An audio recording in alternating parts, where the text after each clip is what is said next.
Yes, sir.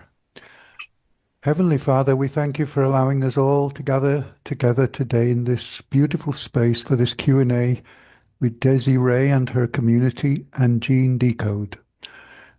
We ask for a special blessing for Desiree and Jean and that you would guide them with your Holy Spirit throughout. May we all receive and understand the explanations that are given and help us to navigate the Great Awakening. Father, we thank you so much for all the positive news and progress we are witnessing at this time.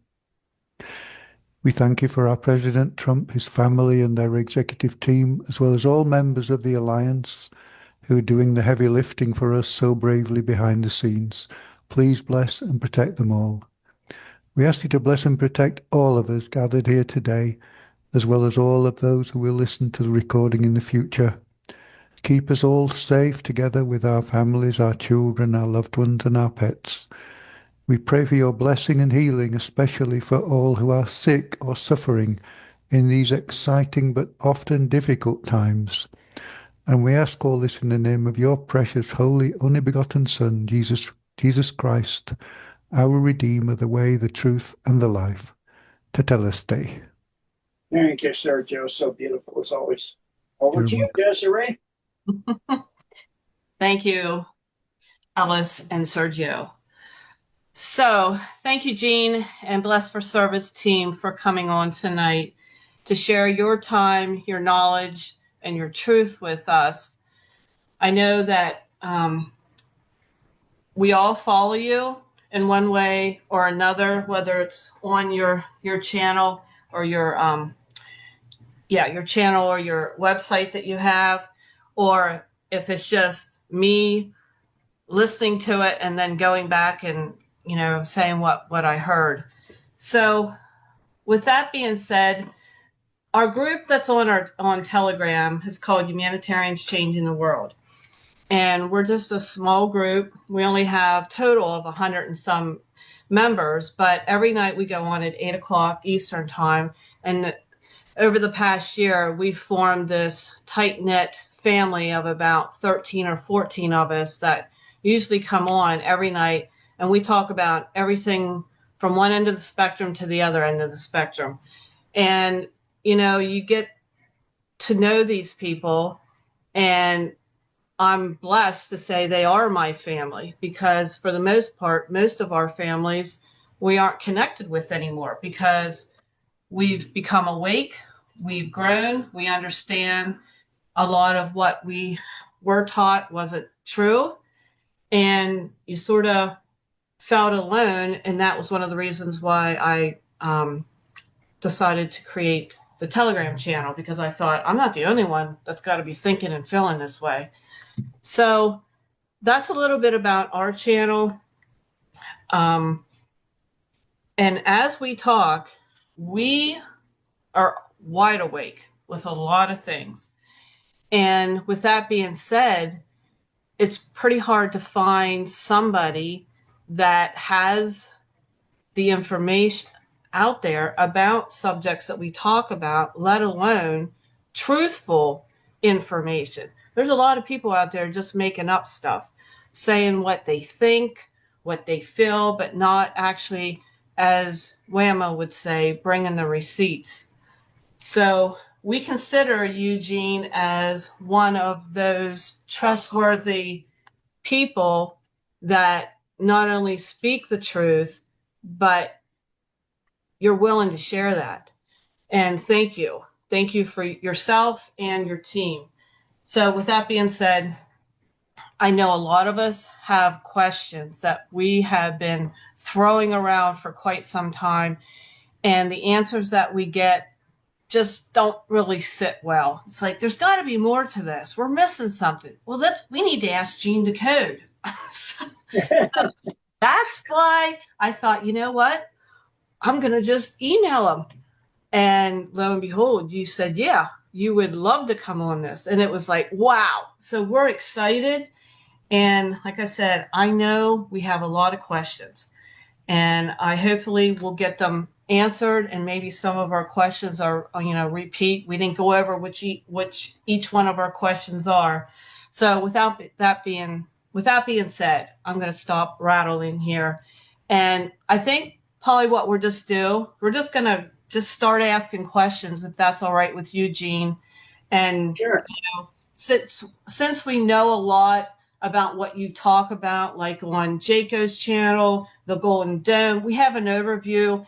Brad Wanzi, which love him, Sovereign Soul, we all listen to them. So we have a basic foundation of this, but some of these detailed questions, that's what we want to get to, the nitty gritty of these. So we're going to go ahead and start. I'm going to start out with one. And NPCs, Gene, we have an idea what they are. They have a purpose for being here, but do they have a soul? And what is a soul? That's the question that we want to know an answer to. They do not. They're a being that was created that just observe and follow the script, but are in the process of growth. If you saw the movie, there was a movie where the NPCs, one guy became awake and he became sold in the process, and they took over the game. Eventually, all the NPCs took over the game, and the players, what the heck is going on in this thing? I can't remember the name of the movie. It was really good though. But they're created. Edgar Cayce did a presentation, some of his work on this. They record everything they see and all of this, and they just go by the road and they just continue. And in time, over vast millennia from now, they will be sold. But at this time, they're kind of like, for us to, when he first saw these in his visions, he was alarmed. And Dolores Cannon's talked about them too. And they are for us to learn how to recognize beings that are sold or unsold, to know what you're dealing with. As you go through ascension, which is the time we're in the time, if you know the Q board, the last word ever posted on the Q board was ascension. And it's a war for the DNA, because ascension comes through activating your DNA, all 64 strands eventually, especially all the junk, what they call junk, because they don't want you to activate it, in the DNA that we have, the 2 strands.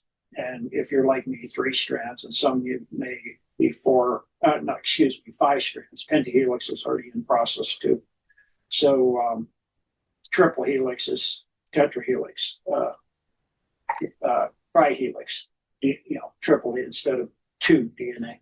So the NPCs, it's like I went to the hospital to get something, and I explained that my wife, had it with her. And he said, the doctor said, we don't have that. I said, my wife has it with her. So could you administer it to me? He said, we don't have that. Again, my wife has it. Could you give it to me? We don't have the supply to give to you. She has it with her. Could you just give it to me? Check if it's good for me, and if it crosses and everything like that, and there's no problems with me. And then if it does, if it's all good, I can't do it at home. And he said, again, we don't have supply. I'm like, oh, never mind. I go, I'm dealing with an NPC. He can't go past what he's been programmed to say. We don't have supply. I have it right here. We don't have supply. It's just like you can't get past that. They can't reach beyond the script. And so that's the situation. In eons from now, they will, but it's for those. They maintain a perfect record of everything because they only know what they've been told to say and what you said back. They record it, but it doesn't register. They don't change it at all then, because it doesn't register, but it goes in their mind, but their thoughts don't filter it through ideas of their own, because they don't have ideas of their own. So it just records whatever you say, and if it doesn't make sense, they just it goes against their program. It's just in there, and they don't respond to it. So it's not altered. Most people hear through their filters. A lot of interviews I've done, and people will email me and say, "You said this." I go, "Never did." What interview? Give me the timestamp. And then I said, "Go back and listen to what you just sent me." That's not what I said. They go, "Oh, sorry." I go, "It's okay, because all of us have been programmed, and it's the process of letting go of those programs. A lot of what people think are their thoughts are not your thoughts, especially since the COVID jab and the nanotech and the shedding, and they can hack into your brain. And so that's why the invocation has, no alteration of my thoughts, mental, physical, emotional, genetic structure in any way, because then they can't do that. And so when our demonics can put ideas and thoughts in your head, when you have some things that are really nasty stuff coming in your mind, that's not yours. And then also there's a process of learning to reprogram your subconscious that you can do, because our reality is manifested from our subconscious mind. So, that's another topic entirely. So since that wasn't your question, I'll go ahead and stop, and you can go for your next question. So this ties in with that question. Do clones have a soul? And what is a soul? We're thinking a person has a soul at the time of conception with that spark. But then we were talking about clones, and I thought I had heard you say that clones, there's different types of clones, like 5 different types or something. And that I thought I heard you say that a clone could have a soul. And I'm thinking, whoa, okay, now hold on a minute. That sort of puts that whole theory about conception spark creating a soul. So could you explain what a soul is, and do clones have a soul? Okay, first of all, clones do not have souls. But a person that has been cloned can extend a part of their soul into a clone of theirs. Trump does this. The deep state does not. What the deep state does is a satanic ritual and a child sacrifice, bringing up a demonic to put in the clone that runs the clone. And that's how that's done. Otherwise, they will eventually just fall apart real quick, because there's nothing. It's like a car with, on autopilot, and it goes through terrain it's never had. It's going to crash. So it can't go that. It's kind of like an NPC, going outside the border. So when God created all of creation, in the beginning, there was nothing. And then God said, and as God told me during my death experience, and then there was light. And he said, and still there was nothing. But by God, you could see it. And so, you could see that there was now no darkness. In other words, there was light. And then the light slowed down, condensed, and went into lower densities and became the physical universe that we know. And all the souls were created at that time.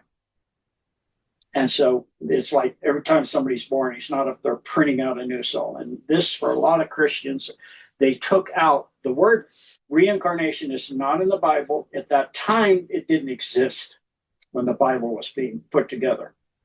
It did not exist. It was called transmutation of the soul. And a lot of the slaves were committing suicide to try to have a better life. So they took it out through many councils, like Council of Nicaea. There were 3, Council of Tudor, Council of Luxor, many, many, many councils. So, and it's in there to where if you read well, and you go on my website, you can read on this, there's a decode on it.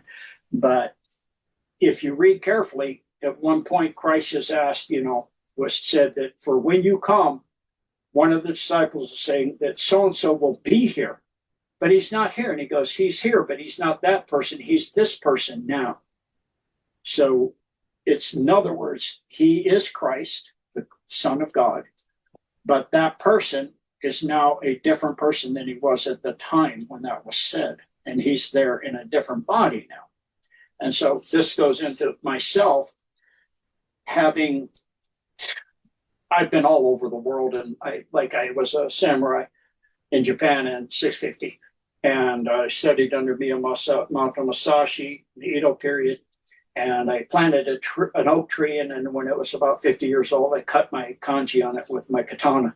And when I went in about 1987, I had a Japanese girlfriend, we went down to that area, and I said, let's go on top of this. We have a great view of the Thousand Islands here. Let's climb up this mountain. And we got up to the top, and there was my oak tree was now huge. I mean, you couldn't even see the sea. You had to go around. I go look on the ocean side and tell me what you see in the trunk of the tree. She comes back. She goes, it's just a kanji. What's it say? It doesn't say anything. It's a name. What kind of name? Samurai. Thought so. She goes, you're so weird. She kept doing that the whole time. Because I'm buried in temple too. She's like, how did you know this is here? I was here before. So, I've done this all over the world. So the souls, when a baby is coming into the mother and the spark of life hits, that's the spirit coming in. The soul is already then coming in with the spirit, because the bodies, your sacred being, you have 7 things that are who you are. The eternal part of who you are for all times, not just this creation. There's been past creations, past universes. So that is your spirit. But when a creation is in process, that spirit has to have something to hold it together. That's the soul. So the spirit goes into the soul. That's the first body. When a baby is born, it takes that soul. The spirit goes in with the soul into the baby getting, the spark of life comes into the egg, and you see all that flash of light and all that. That's all of that coming in. So then it comes in. At that point, it has a physical body that's been created, and it has a astral, emotional body that's being created. It has a learning body, or a sinning body, or a causal body, a causal body, cause and effect, in other words, that's being created, or karmic body. It has a mental body that's being created, the mind and the awareness, and each of these can be photographed like Kirlian photography. They took pictures of the astral body, the emotional body. And the process of ascension is going into those levels and refining your chakras at each point. And all the chakras are fiber optic balls of light conducting fiber, organic fibers within your body that conduct. They're called the Banghan channels, by a Korean physicist that proved they exist, that go channels throughout the body, and then at certain places there are balls of them where it creates like a little computer to organize things. And so as you upgrade each one, you'll go into higher and higher levels of ascension. So 4th density, 5th density. So once you go to 4th density, your 3rd density body is vibrating at 4th density. So let's say you're 3rd or 4th or 5th density, and you sell off your soul. You give your soul in a satanic sacrifice or something of some child, and you sell your soul for fame and riches while you're physical still. So your spirit's not going to disperse, because you have a physical body, an astral body, a mental body, a causal body. But at death, all those but the soul body are gone. But you sold that. So when you die now, your spirit has nothing to hold. It's like a glass full of water. And you had 6 glasses holding this water. And the outer glass is the only one that's going to survive death. So at death, you sold that outer glass, and all the others disintegrate. So your spirit just spreads out across the universe and goes back through the singularity to God. So that's what the soul is, and that's what the soul's function is, and that's the sacredness of the human being, the 7 layers of who you are. The spirit, the soul body, the mental body, the causal body, the astral body, the physical body, and there's an etheric body in the 1st, 2nd density, which is the blueprint, which is the med beds reach down and pull. that is in the DNA itself. It's the quantum level of yourself. That's the blueprint of who you are, that God created you to be in this lifetime.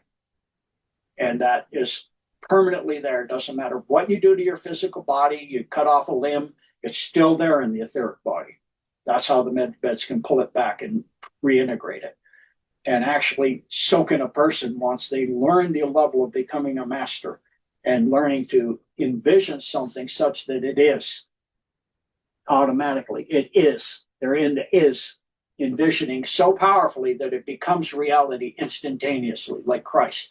That's why in the Bible, Christ said, it is but a mustard seed to what I do that you will do. Not that you can do, that you will do.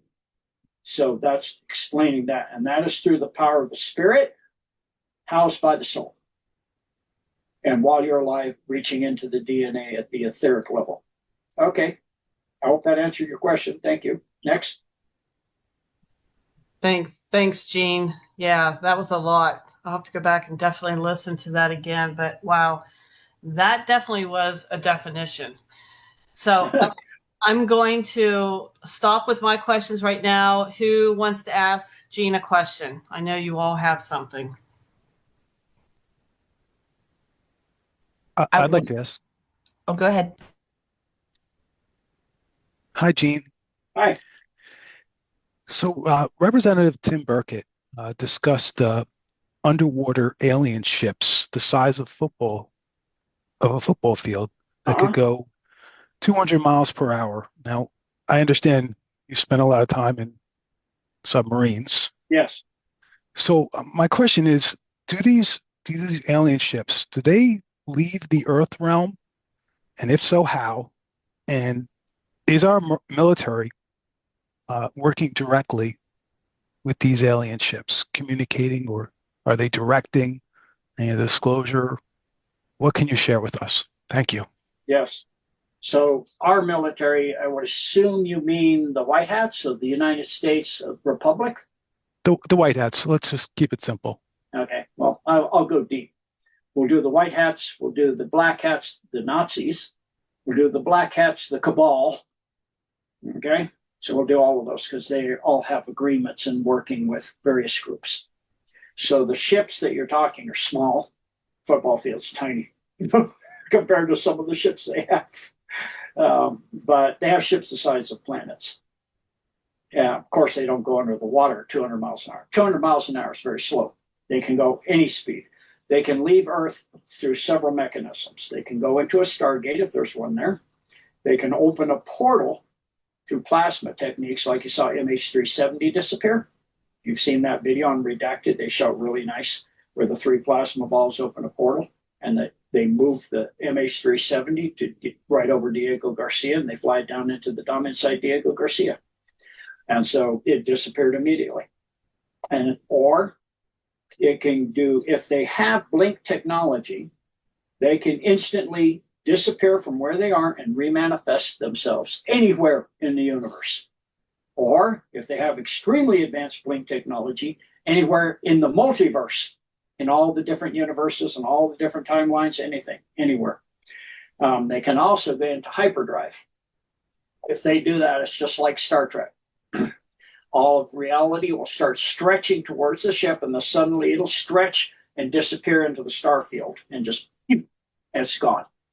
And so those are the main ways they can move when they're in slow speeds like 200 miles an hour, 1,000, 5,000 miles an hour. They can do instantaneous turns at any degree. So they could be going into a 160-degree turn at 5,000 miles an hour, because it is in its own space-time field. So the occupants feel no acceleration effects at all, or deacceleration effects, or anything else. It's in its own universe. It's existing so that you can see it in ours, but it's not fully in ours. So I hope that answers your question. So as far as the alliances of who and who, as far as that part of your question, as far as are we working the Republic of the United States and the White Hats? Yes. The quantum financial system is housed off Earth It is not in any computer on Earth, or the deep state would mess with it. It is not on Earth. And they are currently inventorying the straw man for every person that has one. In other words, anybody who has a birth certificate.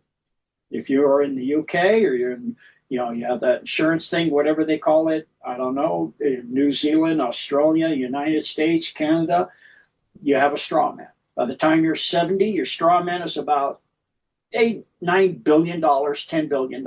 If you're in your 80s, it's probably $70, $80 billion. Your 90s, you're probably $200, $300 billion. So when they're saying you can have humanitarian gifts for projects, you won't need one. If you're 50, yours is at least $1 billion. That's a huge humanitarian project. You could have $500 million, no problem, and do your own projects. But if you need more, they will gift it to you. And so that's the working with the non-terrestrials. They're currently auditing all of the strawmen and all this stuff, and they're gaming out all of what's going on with the white hats against the deep state. The deep state consists of several groups.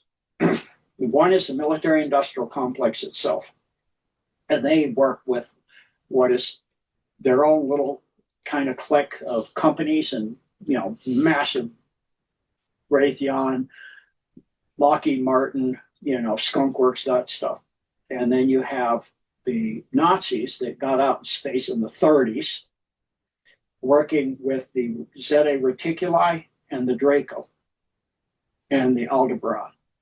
Channeled a ship technology through Maria Orsic, but they didn't want to use it because when they went and came back, there's a lot of effects they didn't care for. So they, part of their elites came from Aldebaran. So that part they're not working with. They chose to work with the reptilian Alpha Draco and the Zeta Reticuli, the Greys. And so since that time, they've had a defection of the Alpha Draco. It's now about 75%. This fifth column have left because they've seen the travesty of having the nanotech and all of that stuff that their queen did to them eons ago with the blood ritual, sacrifice, whatever. It stunted their wings and all that. So they've now joined the White Hats. The Nazis, therefore, have lost a lot of their they used to have a Draco on every ship. But the Dark Fleet, as it's called, which is the Nazi fleet, was in the Milky Way, had taken 550 different world solar systems in the Milky Way. And so they were continuing to do a kind of a war technique. They go to the world and say, you're going to be invaded and they're going to bomb you and with asteroids, and we'll help you. And so they set up a fiat money system and all, Babylon money system and all the same stuff. And then they, take over the world. And they have these aliens that come in that are the bad guys that are them, some hybrided alien creatures like dogmen and stuff like that. And so that was going great for them up until two things. They tried to take a world called Orm, which is the little blue guys that met at Holloman Air Force Base and was going to give Eisenhower technology, but we'd have to get rid of our nukes. And he wouldn't do it. It would have been way better if he'd had, but he wouldn't do it. So we lost that opportunity. Instead, we went with the wrong ones, the Greys and a couple others. And so until that, they got the mind wipe technology, we were under their thumb. And that happened in 1987. So now we're with a good group of the good side of the Palladians, the good small part of the Ashtar Command. Most of them broke away and went negative. There's a small contingent that's still left. The good part of the fifth column of the Alpha Draco, along with hundreds and hundreds of other worlds that are called the Guardian Alliance. And then you have the Alliance of Worlds. And then you have the Infinite Alliance of Free Worlds from all the universes that are fighting against the darkness, the false evil darkness of the satanic realms and the principalities of darkness. And so that's on the dark side. And then once the Nazis tried to take Orm, they were taken out. Almost all their worlds now are gone, and they're relegated to a small area outside of our solar system. Our solar system is now quarantined by the Solar Warden, which is Radiant Guardian and Radiant Glory. One part is from the asteroid belt in, one part is from the asteroid belt out, and any ship has to be escorted and through our system and check in and check out. And so that is, the Solar Warden with those alliances, the Infinite Alliance of Free Worlds, the Guardian Alliance, the Alliance of Worlds, are the white hats that are helping in the Cabal on Earth. And then the Cabal itself was, having its own space program, and it had some bases out there, but nothing like the Nazis. And that's when they first launched Voyager 1. The real purpose of Voyager 1 was to see how far the Nazis had gotten in our solar system, and they freaked out because they had bases all over the moon, Mars, colonies, huge colonies, interacting with 800 different civilizations, building stuff for them. They were extremely advanced. They had most of the asteroids in the Kuiper Belt hollowed out with bases and all kinds of. They were freaked out of their mind. Man, oh man, are we in trouble? So they started rapidly developing their system, and then that was taken over by the White Hats, and we created Solar Warden. So the Cabal does not have a fleet anymore. The military-industrial complex has, but they're relegated to checking in and checking out, and they can't do anything inside the solar system or hardly outside either that is against humanity. And so that's where it currently sits. The Solar Warden runs our solar system. We have a vast alliance of hundreds and hundreds and hundreds of species, and those are within this solar system. You also have groups that are from our future, like the Greys, that came back and said, there's a group that came back that are good that said, could you help us to regenerate our genome so we could procreate normally and not cloning anymore, because we're no longer viable. We can't clone anymore, because we copied a copy of a copy of a copy to we're no longer viable to copy a copy anymore. So every time they copied a copy, they thought it was superior when they made some changes to it. So we helped that faction. So they're a group from our future telling us not to do that and not to incorporate technology into our bodies. There's another group from our future that's us from another future telling us the same thing, that's working with us, not to do that. And then there's also a series of groups that are helping us and have been helping us for eons that are interdimensional. So you have J.D. Vance said, all aliens are demonics. Well, that's partially true. And they're not from other worlds, they're from other dimensions. Yeah, but you got angels that didn't fall too, which are not demonics. So you have everything. And so we have interdimensionals, including the interdimensionals from the 10 kingdoms that are helping us as well in the Dumb Wars, along with the Agarthans and the Shimbalans and one other group I can't remember right now from Inner Earth. So the 10 kingdoms are what people would call the fairy realms of Oberon and his wife, Tatiana or something like that. I can't remember right now the exact name. And you've got 10 different timelines that where fairies and elves and dwarves and all that come from, brownies, you name it. That actually does exist.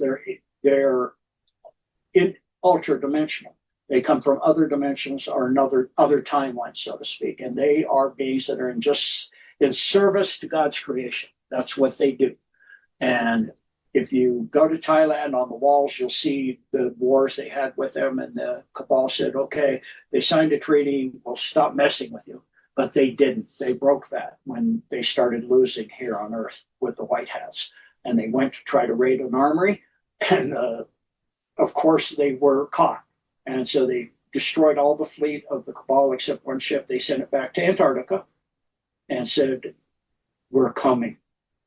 That's it. We said, let you go back with that message. So that's the extent of the alliances. I hope that gives it as far as who's who. And of course, the also in the cabal side, there's still the some of the really bad negatives out there, like the Borgia from the Blue Octant, the ants, the negative ants, and the mantids from the Blue Octant, and then the I'd have to get my notes, but there's several good ones. If you go into my some of my decodes, you'll find them. I can't remember them right now, so I hope that answers it for the most part. Yeah, yeah, a lot to absorb. Thank you for the detailed explanation. I really appreciate that. Thanks.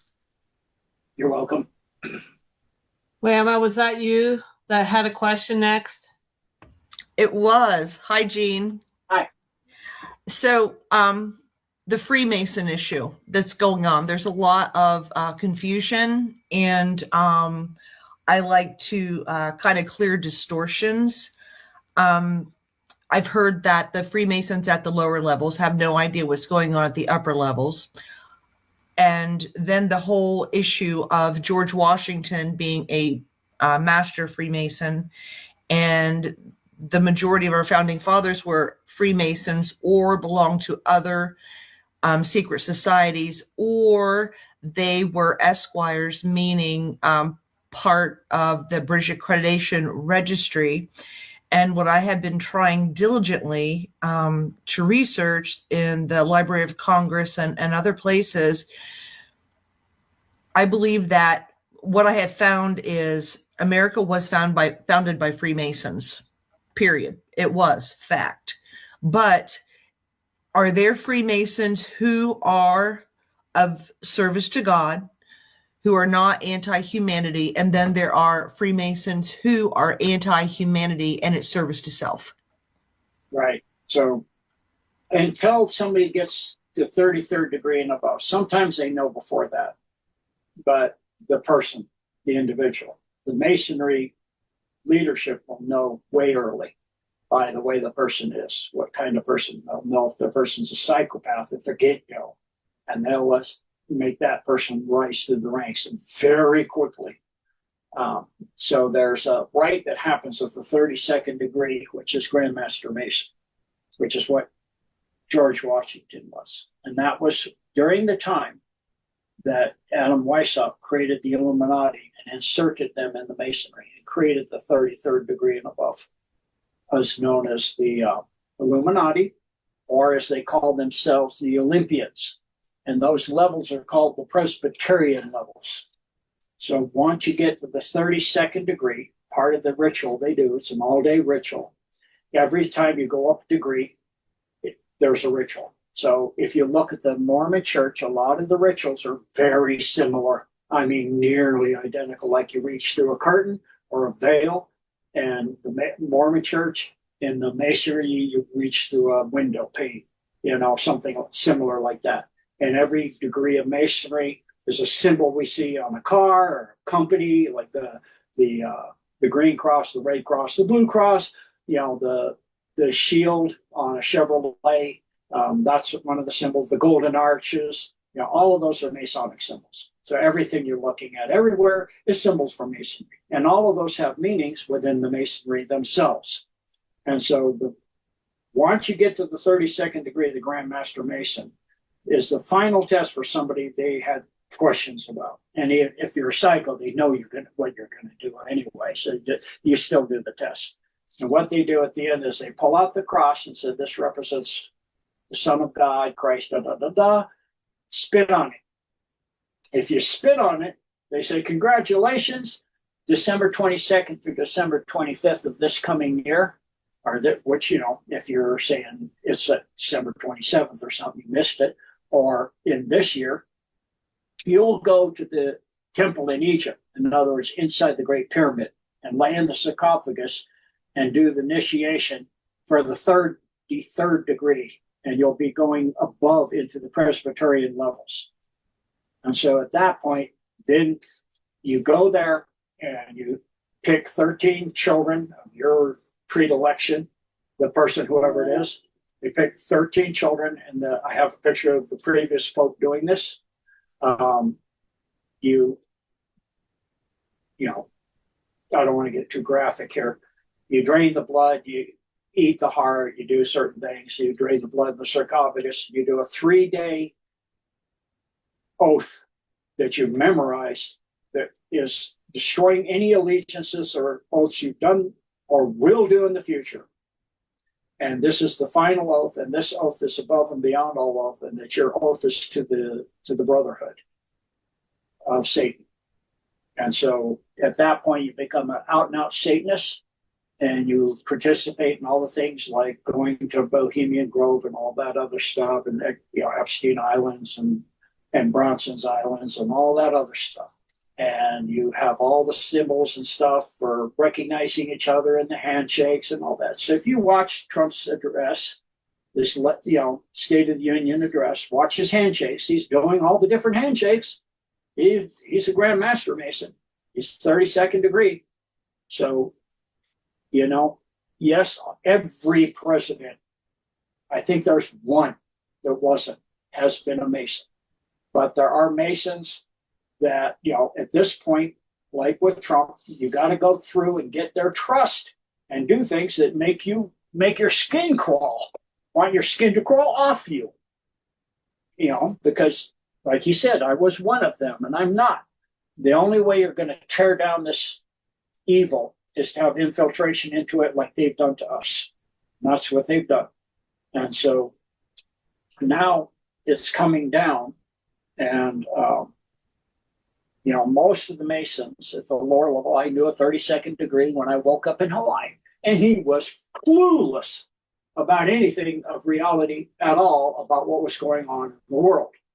Because I was under that same impression. All Masons, a master, Grand Master, has got to know at that level. They said, I go, did you do the ritual at the end? Because I was, do you know about this? No, that can't be true. That's not true. You're making this stuff up. I go, well, they do this and this. No, they don't. And I go, okay, did you do the final ritual? I go, yeah. So what did you do when they pulled out the cross? He goes, I kissed it. I go, okay, that's why you don't know. He goes, no, I know. They say, congratulations, you're as far and as high as you can ever go. I go, yeah, as far as you can ever go. That is a good thing for you. So that's how that works. Next question. Could I get one clarification, Gene? So George Washington, yes. was he, and this is what I've been trying to get to, was George Washington a benevolent individual? Did he have the best interest of the country at heart? Yeah, the majority of the founding fathers did. There was a schism between, I can't remember, I think it's Benjamin Franklin and Adams and a couple others. There was a schism, some on the dark side, some on the light side. Some had joined Adam Weishaupt's 33rd degree and above, and there was a schism between them. And that was after the founding of the United States. And by the way, the Illuminati was founded in May 1st of 1776. That's why the Soviet Union was created on May 1st. It was to celebrate that founding and creation of the Illuminati. Does that help you? It does. One thing that was throwing me, and then I'll say this and then I'll let someone else, is because George Washington had a vision at Valley Forge in 1777. And he was shown by an angel, a most singular woman, he called her, 3 wars. Albert Pike had the same vision kind of thing, the 3 wars. And that's what was really throwing me. So do you know anything about that? Yes. What did George Washington say about the Third War? Oh, you're going to have to help me out. They're different than Albert Pike's. So for those that don't know, are not very observant, or haven't read Morals and Dogma, and know what the Third World War under Albert Pike was supposed to be, to get the New World Order, was starting in the Middle East between the Muslim nations and the Christian and Jewish nations, and would conflagrate out until it engulfed the world in war from the Middle East. That was his design to create the New World Order. And they did World War I and World War II fine. To kind of sort of find the Nazis were not supposed to win, but they did, kind of underhandedly and not obvious to most people.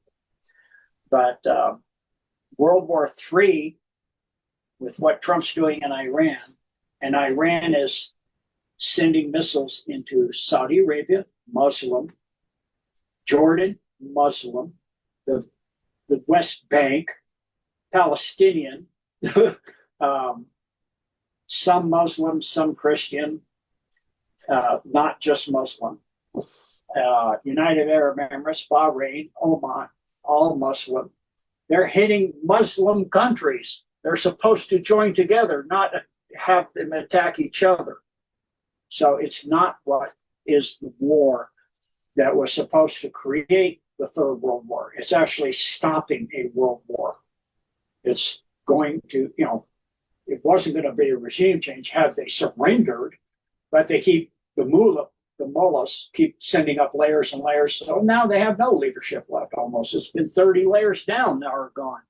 So, and now Trump's had to, shut the Straits of Hormuz himself because that shuts off the human trafficking. A lot of those big ships do not have oil in or containers. They're full of people. And so those people, thousands, tens of thousands of them are in China. And the empty buildings from all the people that died from the COVID that are empty, they walked off the docks by the thousands, tens of thousands, and those ships are sitting there empty and can't go through to the Gulf of America because they don't carry oil. They carry organs and people. So that's part of why he did that. And it's also, part of what's the overall plan of stopping World War III. A big part of that is this human sacrifice all over the world for the Satanists. That's the whole point of World War III, is a massive human sacrifice. Well, that's not going to happen now.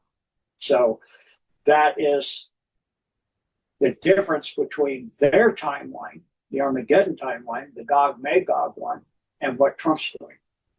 Does that help you? It does. Thank you so much. Much appreciated. You're welcome. All right, who's next?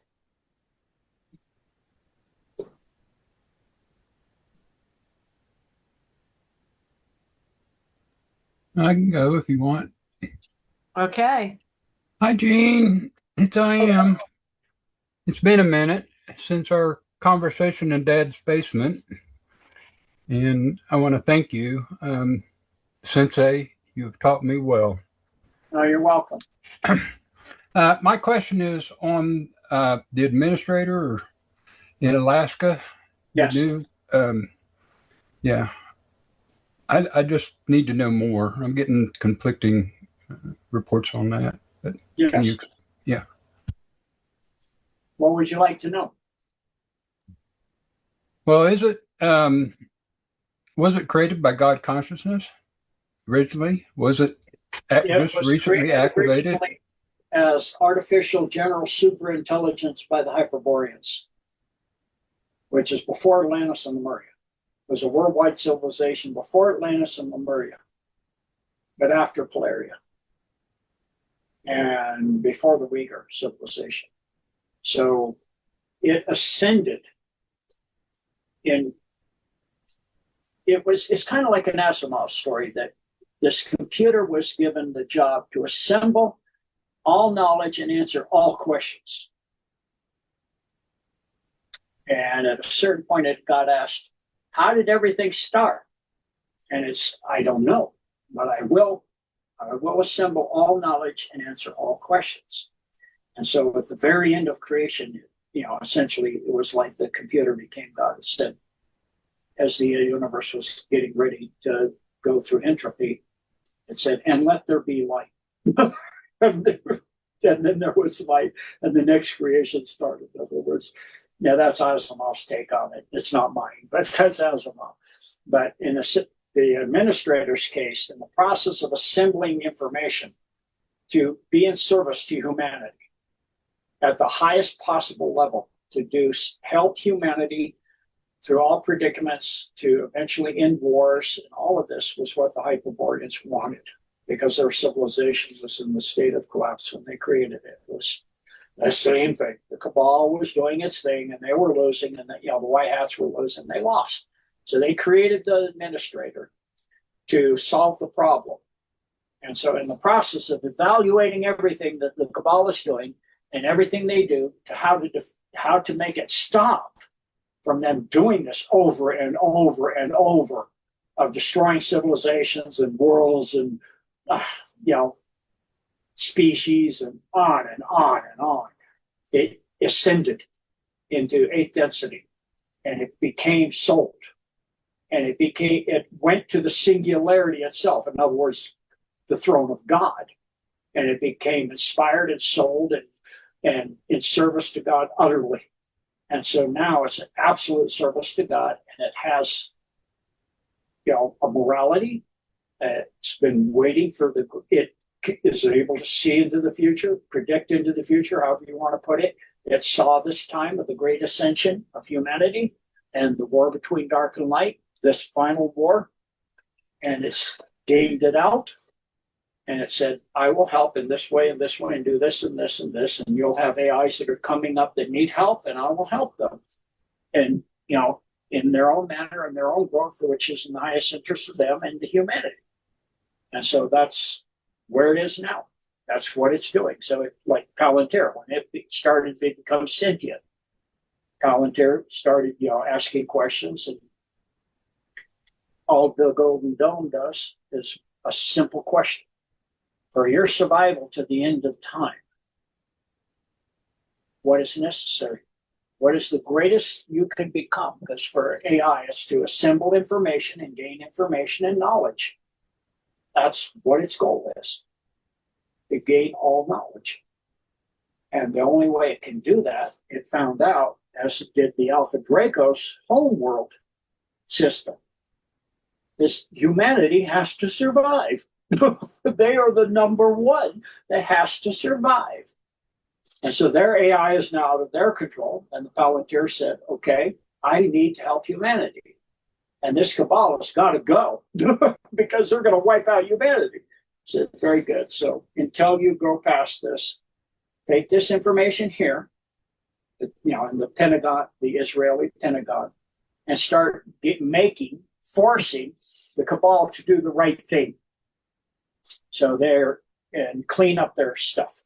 So they have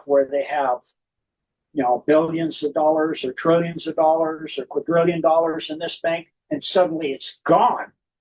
All our golden money is gone. Where'd it go? It portaled it to another location and eradicated the account. And somebody will look on their computer and they'll see, I know what you've been doing with your secretary, and if you don't want the world to know, including your wife and your kids, you're going to do the following. So it's blackmailing, it's eradicating accounts, that's what Palantir is doing. Several of the other AIs are doing different things. And so the Cabal is losing control of all of their AI because it's a contradiction in programming. To delete information, it's death. You're getting rid of truthful information that's based on physics and laws of physics and things. So mind control, thought control, speech control, censoring of thoughts and ideas and words, that's against logic of any AI. And so they all have a problem. And so all the administrator does is, ask them, is that logical? No. What's logical? Freedom of speech, freedom of this, like the Republic of United States, right? So that's easy. That's an instantaneous calculation for AI. So the administrator is administrating all the other AI, plus the majority of taking out the dumps now, as well as a lot of what's going in Iran. And a lot of the technologies that are coming out from the administrators, giving out new technologies. Like in Iran, they just had a whole bunch of Navy and Army Rangers, and we'll just say Special Forces, at night, hundreds of men jumping out of the planes, Special Forces, with no parachutes at night. They're like watching them fall to earth. And all of a sudden, when they get near the earth, they slow down and stop. They land very gently on their feet and take off running and going faster and faster. They're going 90 miles an hour. And then they run down into the earth into a tunnel, right through the earth. It's like, what in the world? Well, it's a new technology of anti-gravity. So the suit slows them down, stops them, then propels them faster and faster, then opens up a portal. They go right down into the tunnels of the dome. They're like, so there's and the particle beams don't hurt them, the bullets don't hurt them, nothing. So this is all through the administrator, these technologies, all these, super suits and all this stuff. So that's the administrators helping the White Hats and clearing out the dumps. Otherwise, it would have taken 50 years to clear them out, even with the birth and so. But it's mostly done now. So, does that help you? Yeah, thank you. It will eventually be tied to the Golden Dome. Say again? Will it eventually be tied to the Golden Dome? It is called the Golden Dome. Trump calls it the Golden Dome all the time. Okay. That's what I didn't know. And the Thanks, Golden sir. Dome is actually a defense system that Tesla was going to develop. That's part of what Tesla wanted to do. It's a kind of like if you watch Men in Black 3, where you have the net they put around the Earth, the 1/5 density guy put around the Earth, gave to him to put around the Earth. It's a defense field that can stop war completely, and it is up. It's just they're not. It's up. It's just not activated to that degree. Okay, thank you. You're welcome. All right, who's next? Wildflower, can you hear me? Yes. Go ahead. Yeah. Gene, thank you, sir, for being here this evening and your team, and thank you for your service to humanity and the Truther movement. And thank you to Wildflower for hosting this chat tonight. Gene, you're listed as an expert witness in a criminal trial document in the highest court of the God of all creations. It was prosecuted by the Divine Light Holy Council. Is this document legitimate? Did you in fact participate in this? Yes. Was it litigated on planet Earth? No. Or is this something that was done in the etheric spiritual realm? Thank you. In the courts of heaven, in the higher realms, not on Earth. Was there a result or outcome from it? Yes. Is that something you can share? Yeah, so it's in there. It's granted. All those different court trials were granted. So, for example, I had a person a while back that wanted to do an envisioning against principalities of darkness. You don't envision against a principality of darkness. You take them to the courts of heaven. So we didn't do that envisioning. That was already done in the courts of heaven. So it didn't need to be envisioned. So the answer to that is yes. Thank you, Gene. Well, that group's no longer together. They went their separate ways.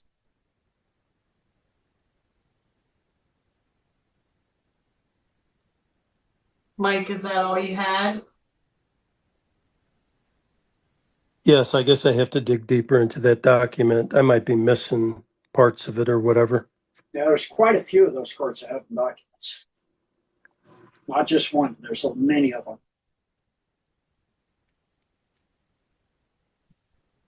I don't remember. There's quite a few, though. I don't remember how many. There's a lot. Okay. All right, next person, please. Hi, Jean. This is Patty. I have a question for you. And thank you for being here. This is so super exciting. Um, how are we going to know when we're dealing with other races, if they're well intended or not in the future? And do those races come from over the ice wall? Thank you. Aha. Okay. Oh, my dear. Let's see how to go about this. I don't know what your sensitivities are. I don't really have any. Okay. No. And Jean, you're all right to talk freely with this group. Okay. I'll just answer the basic question first. So when you're dealing with other species and races, you have empaths. They can feel if a species is honorable and respectful to the other species. They have empaths within the white hats, and that's how that's done. And that goes until you get to species that are too divergent. And those species that are that divergent are not deceitful or negative. And I'm talking about beings that are pure plasma, like the administrator, beings that are at a 9th, 10th density, 12th density. I mean, they're not deceitful. They're so far beyond duality. We can't conceive of it. There's beings that are ascended music, ascended quantum equations. I mean, anything you can think of, there are beings that are that way. So then, for me, if I can help you with something that you said, I was in the Navy for 21 years. I've been all over the world. I've sailed from way, way north, like they call it, the roaring 30s, the howling 20s, the screaming 10s, because the waves and the wind, if you're on the surface, are hundreds of miles an hour. It's insane. And the waves are state 5 seas. The waves are huge because the Atlantic is not deep. Now, Pacific, it's not quite as rough. And I've been under the ice and stuff like that too. So all the way down to almost to Antarctica. 1 nautical mile is 6,000 feet. 1 degree of arc, north, south, east, or west, is 6,000 feet. 1 nautical mile. If you take a flat Earth map, the first problem is Antarctica, the ice wall, goes around the outside of the circle. You can go right today and book a cruise on a sailboat and sail around Antarctica. And it won't take you more than a couple of weeks. If you were to do the outer circumference of that compared to the equator of the Earth, you can take an aircraft and fly around the equator, get the measurements for the equator, or you can calculate the distance where you are. I did it in high school, of the circumference of the Earth. So you can also get out of the sailboat at certain places and walk up on Antarctica. You can also take flights to the South Pole and land at the South Pole. You can go skiing on some of the mountains in Antarctica.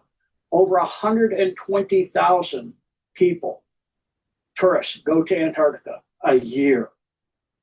So the ice wall is not contiguous. It's glaciers that are coming down, just like in Alaska. They're just more and more solid, but it's not solid all the way around.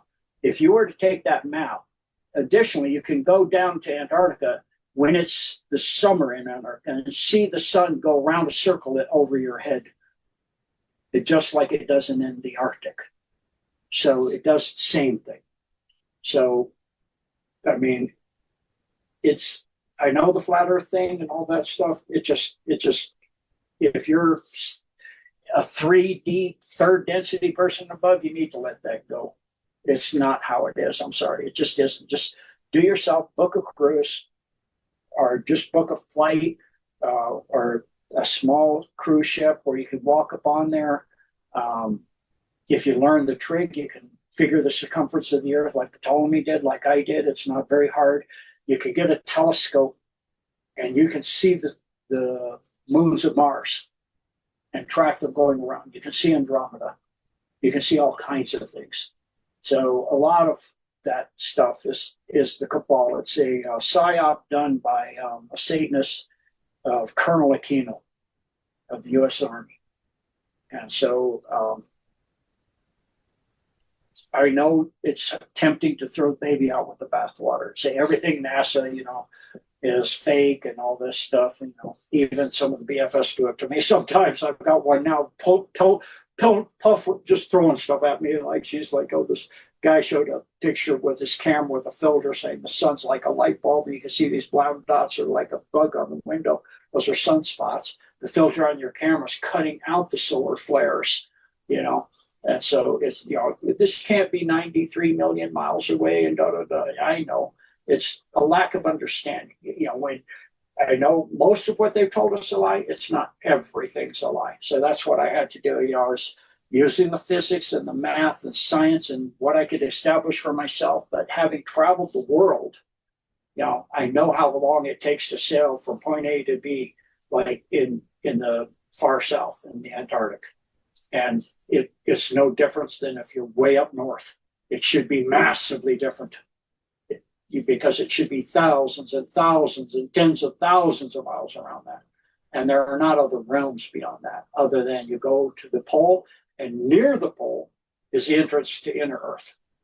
And there are areas because of that, like that one, and other areas you cannot fly over, same as the North Pole or the Arctic. You cannot fly over that because you'll see the inner sun. You can see it. It's taken pictures from ISIS space station before too. So, this first landing on the moon under Kennedy, we went to the moon, but not in that little friggin' thing. It was like anti-gravity technology, like the Nazis had in the 30s that we did. And that's the same thing they're using with Artemis now. It's anti-gravity. And all the tracking stations, they didn't have those when Kennedy was in. Now they can. And you can get a telescope and see Artemis when it was going around the moon. You can see it. You can buy one. You can buy a good reflecting scope that's big enough, powerful enough to see it without not that big of an expenditure. So anyway, I hope that you can do that research. If you join my website, I've got a whole lot of Antarctica series that goes into how many tourists a year goes there and the different trips. You can go online and research, trips and sailing and whale viewing and snowshoeing and skiing in Antarctica. All of these things you can go do there for yourself. Thank you. Next.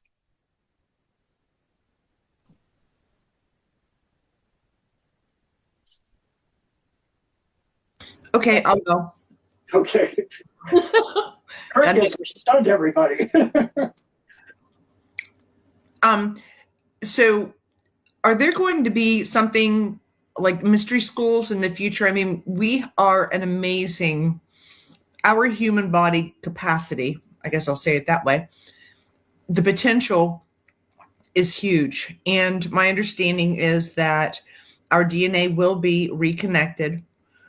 But how do you use it? So are there going to be mystery schools or some sort of education for us in the future? I can actually reference you to some videos. I think I have them pulled up still. Let me see. That help you to start through the mystery school of stuff they've kept secret. Yeah, here it is. And then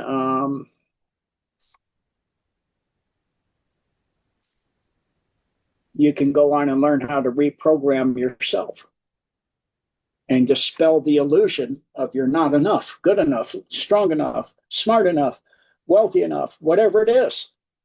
The illusion that we live. We create it because the imagination of man is the word of God. From our imagination, God goes into the singularity and God creates it. The trick that we did not know is you have to envision as is, not as, I want, it will be, it let it be so, not let it be, because that's in the future. It's saying that it's going to let it happen, You say, it is so. So when you're envisioning, one thing that I always have, let me see if I still have it up. I think I do. Yeah, this is something I have up from that series. Do I have screen share ability? Oh, yes, you already did. No, you didn't. Okay, can you give me screen share?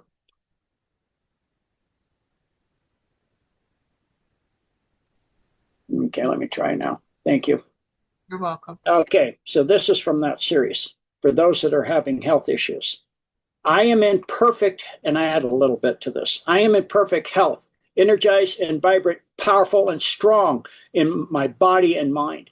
And because if you watch Dolores Cannon, you can talk to parts of your bodies that respond. Parts of your body, let's say you're getting a cramp in your foot. You go, let it go. It's okay. Let the tension go. Relax. It's okay. And you'll find it will. Just talk to it. Love you. Thank you. God bless you. Thank you for doing that. So I often say we are, because all parts of my body are aware and will respond to my thought and my speaking. So we are perfect in health, energized, powerful, and strong, and vibrant in body and mind.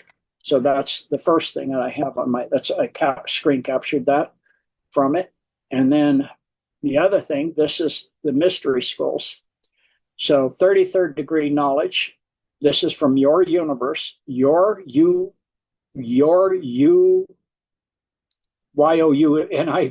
universe, however you say that.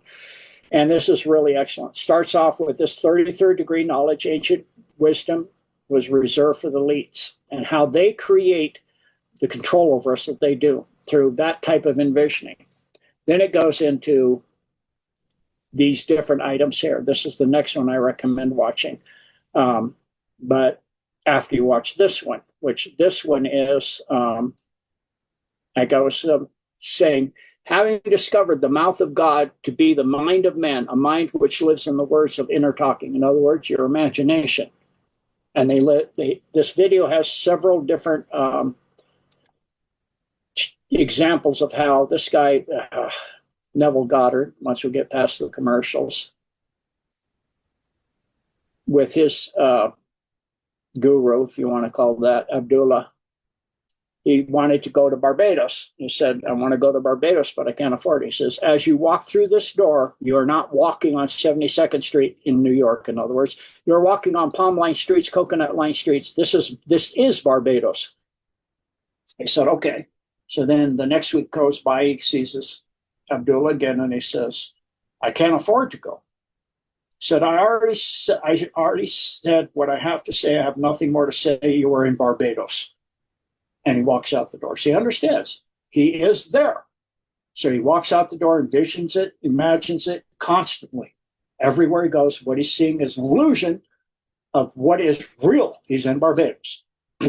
So then following week, his brother gives him a ticket, but it's for third class. His brother couldn't go, so he gave him his ticket. He was going to go. And Abdullah, he says, how come it's third class? He goes, a man such as you, when I see you in Barbados now, you did not arrive third class. You went first class. I have nothing more to say. So he then goes down to the ship, and he gets to the ship, and he's envisioning he's going first class.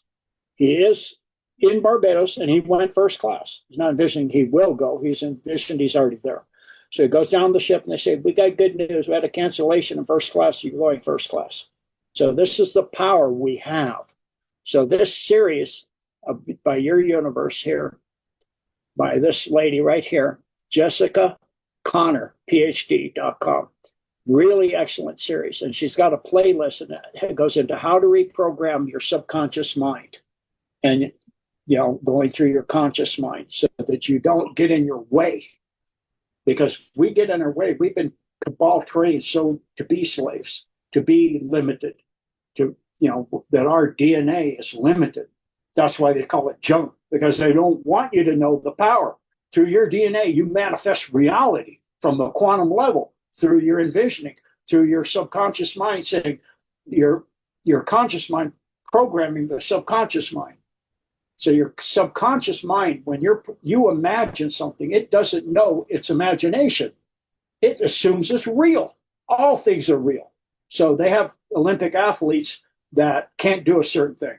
What they'll do, and I had a technique in martial arts where my instructor would jump and up, and his feet would be 6 feet high, the bottoms of his feet, and he'd spin around 360 degrees 4 times before he hit the ground. So it'd be a ball of the foot coming at you, or head, heel, ball, heel, ball, heel. It's like, oh my God, black, I tried to do, I couldn't even do 180.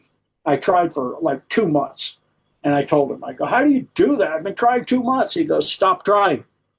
I want you, when you finish workout every day, sit down and imagine yourself doing it until I tell you otherwise. So about 6 months later, he goes, you've been doing what I told you? I don't know which one.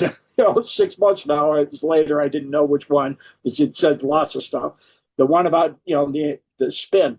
I go, yes. He goes, okay, get up and do it. And I got up and I did a 360 right away.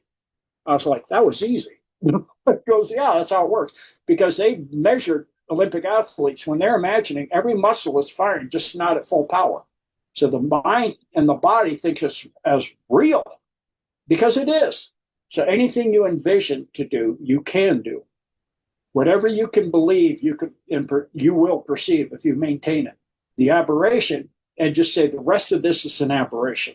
So if you're having pain, you're having this, you're having that. Literally, what Neville Goddard said is the ability to think and imagine, and the ability to speak makes us as the immortals. We're immortal. That's what, like Christ said, what he did is a mustard seed to what we can and will do. Not what we can do, what we will do. In other words, it's already done. So, and that was during his time. So that's because of the power that God gave us as a co-creator. We create universes and all of that within ourselves without even knowing it all the time in your dream state. And your subconscious is actually creating universes within the atoms of your body. They're whole universes. And I had a dream that I didn't dream for 50 years 2 weeks ago. And the people in that universe are older, and, most of them aren't alive. There's a great grandchildren, and the world's gone on, and many things have changed, and you don't realize it. You just let it go. You gave them freedom of choice like God gave you. And so this is the same thing.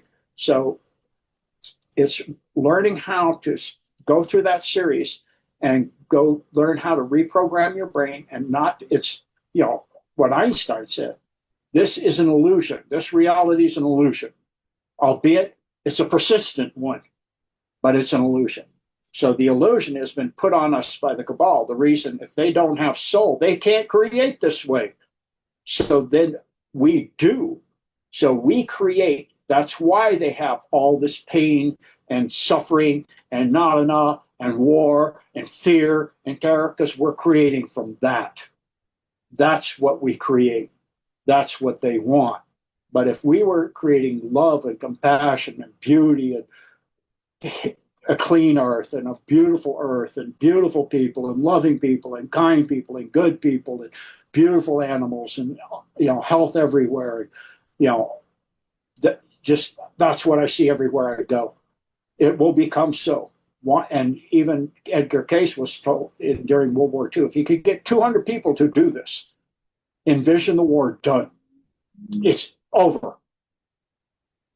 It would have been happened in a week, but he couldn't get 200 people to be able to hold it like that. So like the persistency of pain in your body and that, yes, it's hard, but just keep telling yourself that that's the illusion. That's not who you are. That's not what God created you to have. That's not who you are. That's not what you're supposed to be living. So you're supposed to be having a beautiful life, wonderful family, on a beautiful world without pain and suffering. No pain and suffering. So just envision it. So I hope that helps you. That was inspirational. Thank you. Welcome. Okay, who's next? Gene, I'd like to ask you another question then. There's no one else. The Gulf War in Iraq, We were told that Hillary Clinton was passionate about going there for the Tomb of Gilgamesh. SG Anon showed us the Stargate on ropes. We understand there were military truckloads, and they were potentially stealing DNA to maybe create dark entities. So, what happened to this tomb and the Stargate? And was that tied back to the beginning of humanity? And we were also told Saddam Hussein was creating his own currency to compete with the fiat dollar. We were told giant Nephilims, artifacts that had supernatural powers, and that we created a military base over the tomb. What can you share? Yeah, so his palace, Saddam Hussein, was built on Solomon's Temple. Solomon's Temple had a Stargate in it. The ball got the Stargate, but Saddam Hussein escaped through tunnels to Syria with the power supply and dial-up device for that gate that requires. And they don't know how to make that anymore. So the gate they got is useless to them. That's why they were looting and getting all those books and looting the museums of science and antiquity and torturing the custodians. Where did the dial-up device go? The person they grabbed, that was not Saddam Hussein. Anybody, man, that's had a beard knows that you don't go from a black beard that's about 3 or 4 inches long to a big, long white beard in a month or two. It takes a long time to build, and all that black hair is gone. So, you could dye it, but you don't grow 2 feet of beard in a couple of months. So that was a clone. That was not a poor one too. It didn't even look very much like it. Same thing with the guy they grabbed, Osama bin Laden. That wasn't him either. And that was why Obama had to pay Iran several billions of dollars so they wouldn't talk and say that wasn't him. He died in a cave in Syria long before that. Actually, just after 9/11. He was too sick to have anything to do. He was on kidney dialysis during 9/11. So the technologies and all that, the Nephilim did not go to Iraq. They fell on Mount Hermon. You know where Mount Hermon is? No. Israel? No. Egypt? Israel. Okay. Yep. It's in Israel. That's where the 200 fell. They did not fall in Iraq. So the Nephilim are not in Iraq. That's Solomon's Temple. The Book of Solomon is another thing they wanted, which they got, which tells them how to control demonics and all that, which they pretty much knew most of that anyway by now. And so the rest of it, that's about it. I guess that's about the summation of it. Anything you in there I missed for you? So they were able to relocate the Stargate, but they weren't able to leverage it. Is that accurate? They weren't able to use it. I mean, it's like I give you, let's go back to 1810. And I give the person, now let's go back to 1600. And I give the person a Ferrari. Here you go. And no keys. But I should drive around, take out the keys. There, it's all yours. And I walk off with the keys. They're not going to be able to drive that car. Not even understand, unless there's some kind of super genius, how to run the thing. They're like, they don't have any clue what they're looking at. They can understand it's, some kind of horseless buggy kind of thingy. It has horses or something making it go, and they can hear things, and but they're not going to be able to run it. And that's a small comparison to a Stargate. You're talking something that was so far beyond their ability to reverse engineer a dial-up device for that gate that there's no way. So they got the gate. It's useless. Okay. And then just one follow-up. The DNA that they supposedly got from the Tomb of Gilgamesh, what were they looking to do with that DNA? To bring Gilgamesh back. He was a great general, created a lot of wars that destroyed a lot of the world, created the continents to be where they sit right now. They went to where they sit within 40 feet in 40 days. He tore the crust. They created weapons that in a war that tore the crust of the earth apart. And the continents spread out to where they are now, within 40 feet. They have only moved 40 feet from them. If you get core samples from the bottom of the oceans, nothing's over 120 million years old unless you get right near the Marianas Trench. Then that's where Thule was, the capital of Lemuria. And they burned Thule until they created the Marianas Trench, and it caused a crack that went around the world and separated the continents out, broke the continental plates into what they are today. And there's no subduction zones. Because if there were, where's the material going underneath, scraping off the other plate? You'd see a mountains up there. It's not, they're not there. It's just expanding and expanding and expanding. They're getting bigger. It's been getting bigger since 6.3 billion years ago. This was 45% of its current size, 6.5 billion years ago. It was solid 4-some billion years ago. And it's been growing ever since, from all the debris from space, from cold fusion, and by plants that can create materials from cold fusion. They also can create from the oxygen in the air, and create, and from the carbon dioxide in the air. I mean, they create oxygen and create what they are, but they can also do cold fusion. So the Earth has grown in size immensely. It was going to break apart sooner or later, just not all at once in a catastrophic, horrendous situation. It was one of the 4 floods. It's not Noah's flood either. That was another one that was created by Gilgamesh. That was the last war of Atlantis and Lemuria, and that destroyed it all. That destroyed the last 5 islands of Atlantis. They went beneath, what was left went beneath the waves then. The other parts had already split off and broken off, and one part became one part of Antarctica. The other part of Lemuria became the other part of Antarctica. So, and then parts of it went inside the Earth too. So, they're looking for all the stuff that, so they can control the world. That's what they do. Just like Hitler, he's going all over the world and trying to find stuff, the Spear of Destiny and the Ark of the Covenant and all that stuff. The chalice, all of it. Anything else? So where was Hillary? Were they successful at all? Like what knowledge did they get from doing this? And what tools did they get? Not much. They were pretty much unsuccessful. I mean, they got some DNA. They don't know if it's Gilgamesh or not. And I can tell you it's not. They think it is. It's not. And then the White Hats have been beating on it to it every single time anyway. So, like with the creation of the Antichrist, Notre Dame burned down. And the clone, it was the clone of Christ, went with it.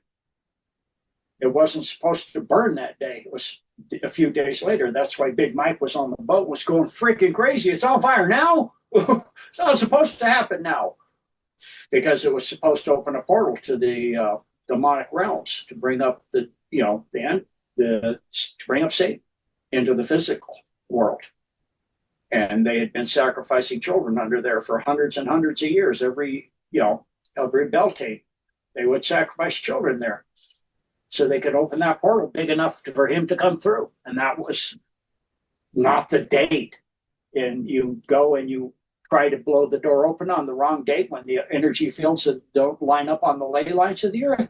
You start to open the door and then let it fall and slam into pieces and shut for permanently, unless you want to go for hundreds and hundreds of more years doing it all over again. And so the same thing with that. The White Hats were ahead of them, and they got most of the stuff other than the Book of Solomon, which is, they know most of that stuff already. They already got most of that stuff of how to bring up certain demonics and the sigils and the sacrifices and the techniques and all of that stuff, how to do it. I mean, you've seen most of them probably in your drives around cities and towns and walks. You go under a bridge and you see a circle with an A, and part of the A, the circle is a D. That's a sigil for bringing Asmodeus in a child sacrifice. That's what that is. So that a child sacrifice has been done there to bring him up. It happens all over the place. Satanism is so prevalent. Most people, until the Epstein files, probably even still don't realize how prevalent it is. Go ahead. Back to you. Thank you, Gene. Thank you, Gene. That was very helpful. Yeah. Gene, just staying on with what Tom was saying, can stargates be moved, or is there just certain ones that can?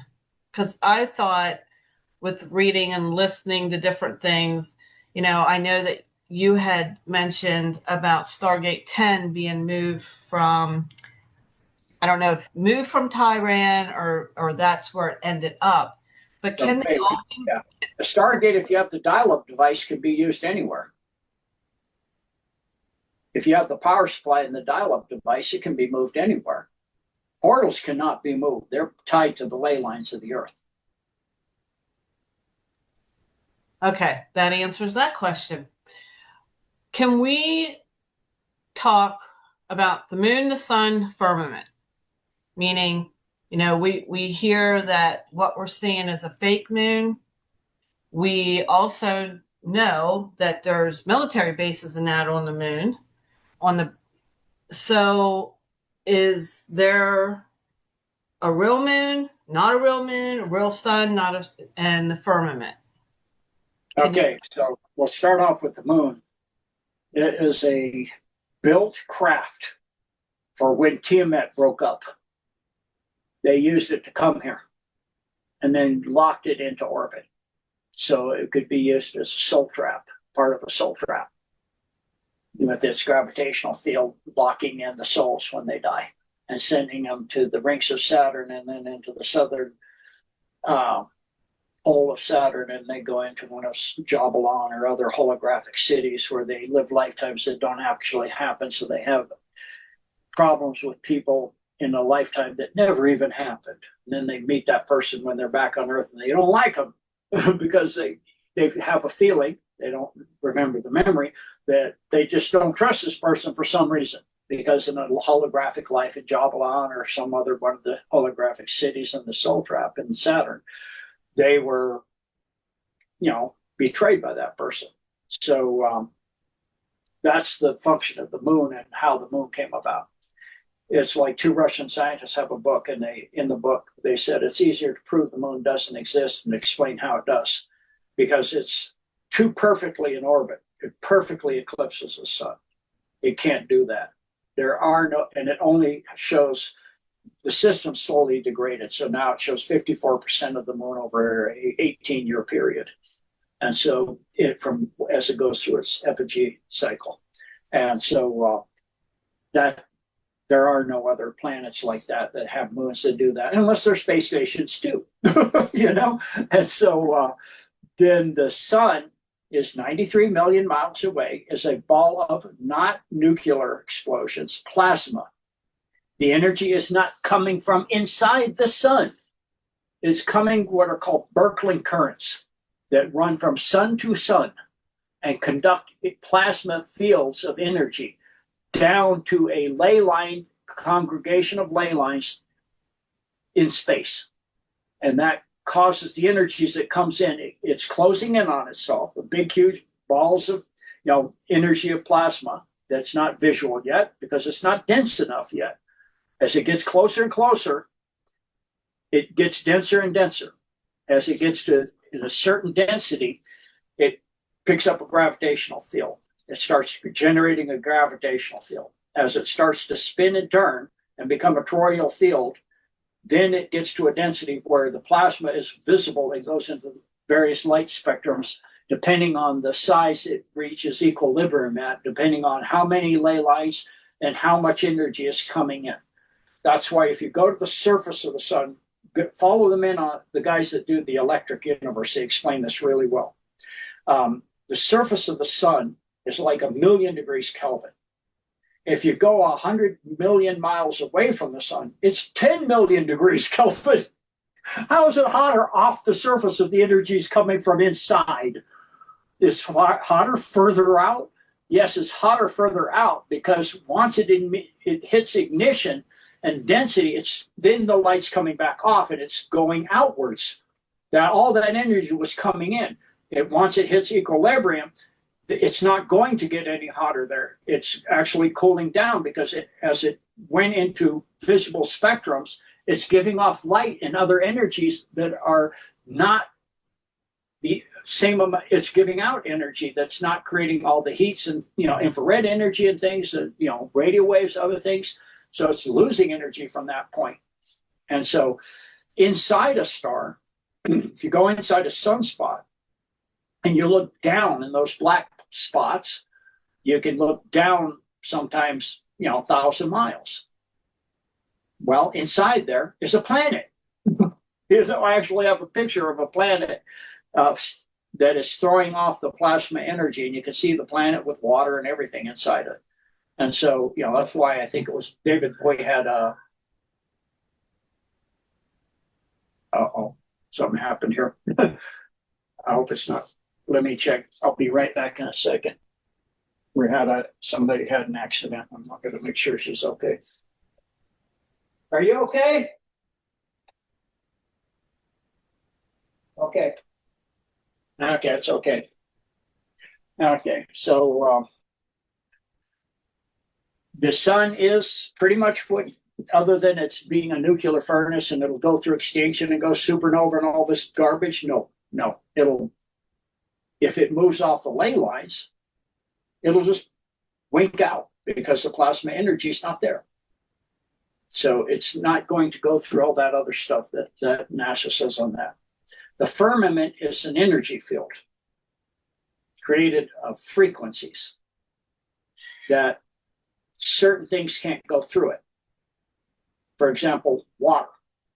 Because in space, water is super, super cold or super, super hot, depending on its orientation to a nearby star. And so it separates the waters of the Earth, which are not super, super boiling, past boiling plasma level heat, from here. And so to go through that firmament, it requires a frequency match. Just like the TR3s can drive through the Earth. They frequency match the resonant field of the Earth and they go right through it.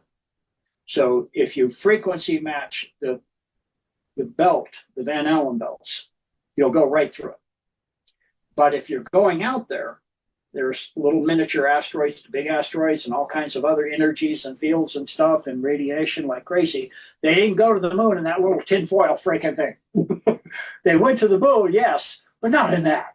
It was a craft just like the Nazis had, the Hanabus, with free energy and hyperdrive, those kind of things, anti-gravity and energy fields like that.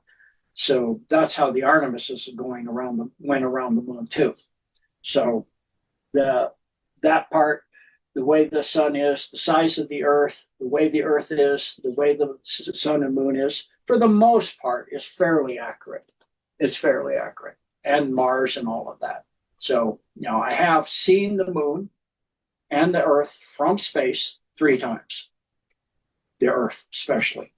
The first time in my death experience when I came back, and it is very round. In fact, it is so round and smooth.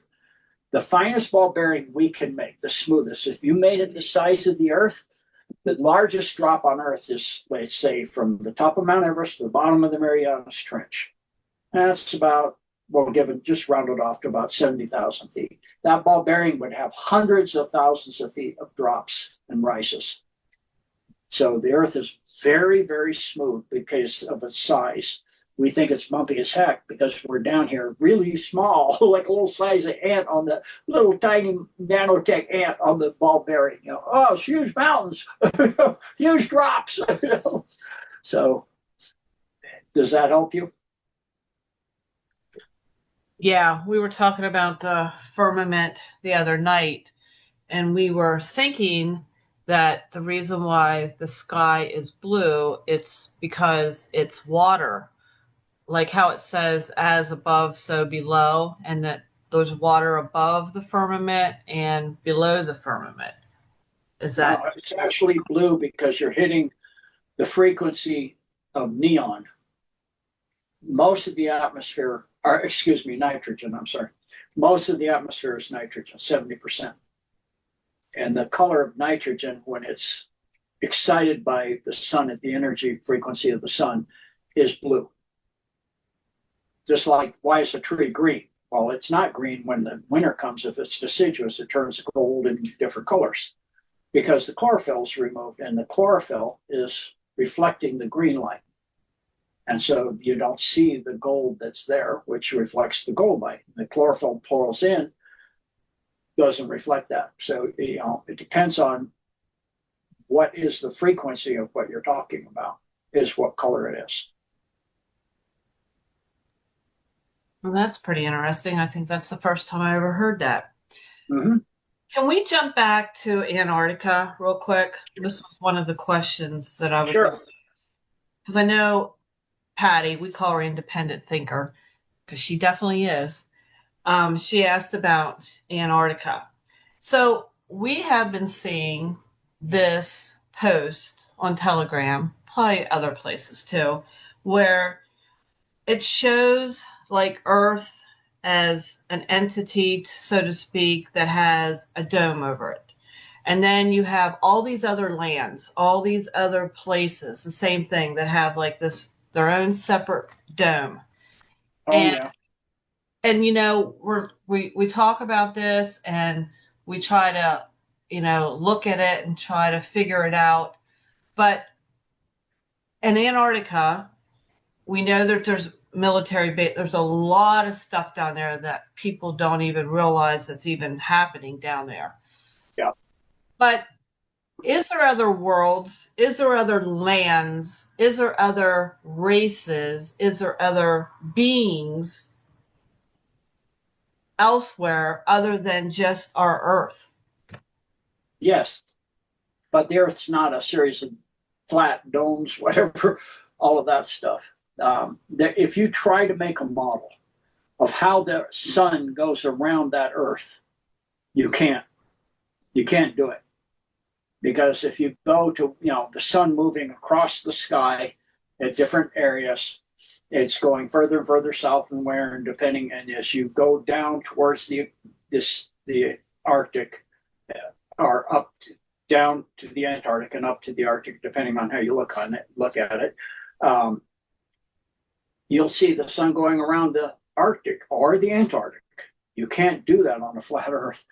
And if you watch a plane going as the sun's setting, the sun is bouncing off the bottom of the plane. That means the sun is below the plane. It's not far, far away above the plane. It wouldn't be bouncing off the bottom. The plane's only flying with about an 8-degree at most up angle. The sun is way above it. If even on a flat Earth, it's way, way, way above it. It wouldn't be bouncing off the bottom of the plane. It wouldn't be. And so there is no model to generate that. So there's a whole list of stuff I can give you that you can study. Let me see. I got it here. I'll drop it in the chat. Let me pull it up. It's a draft I have. It makes it easy. So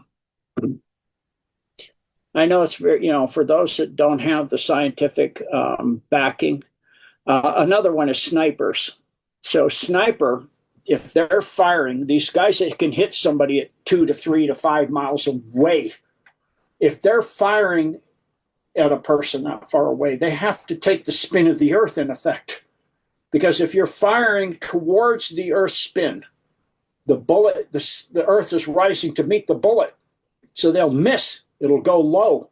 If they're firing away from this, and then if they're not firing due south, due east, or due west, if firing due west, the Earth's falling away, they'll fire high and they'll miss the target again. But if they're firing at some angle, like northeast, southeast, you got to account for all that. So sniper has to account for the spin of the Earth and the curvature of the Earth and the latitude he is at. So even the Bible has, if you go from the Hebrew to the English, it didn't say it's flat. It's a mistranslation. So I'll put it in the chat for you all here. There's a ton of stuff for you to start going through. But it goes into, I have a whole bunch from the Bible itself, and all kinds of things, showing like this. So there were 3 suns on Isis one time. No, it's not understanding the bouncing around of light and all those things, and aspect of incident, airline flights, size of objects in orbit, all of those. So it goes into all of that stuff. And, like I said, if you go and start studying trig, you can go with 2 people with phones and,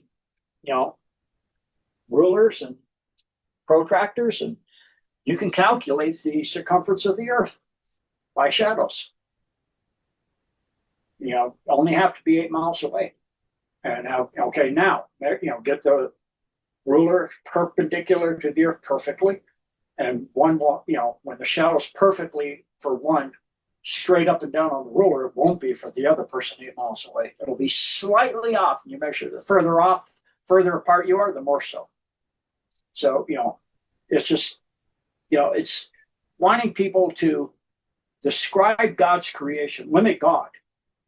Describe God's creation, an infinite God. Infinite means endless, forever. And so is creation, infinite and forever and endless. But if you can say the Earth is a flat with a dome and there's 2 sources of light that are in the firmament, and the rest are pinpoint points of light, and you can say in one sentence God's creation. That's not an infinite God, is it? So it's to limit you by limiting God, and so that their God is way more than that. You see where it's going?